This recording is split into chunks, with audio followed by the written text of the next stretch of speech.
It's time for your morning rush where we bring you the viral videos and breaking news you need to see before heading out the door. Yeah, that's right. Take a look at this.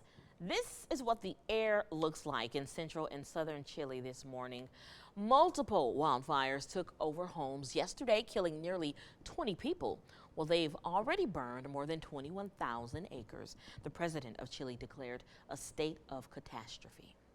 Over in Florida, a fight broke out at a youth baseball tournament, leaving the umpire injured and multiple people behind bars. Police say it started when the umpire gave a verbal warning to a coach.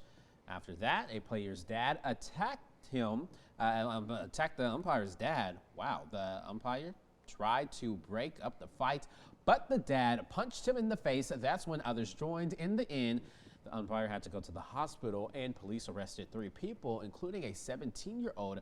They're charged with battery of a sports official.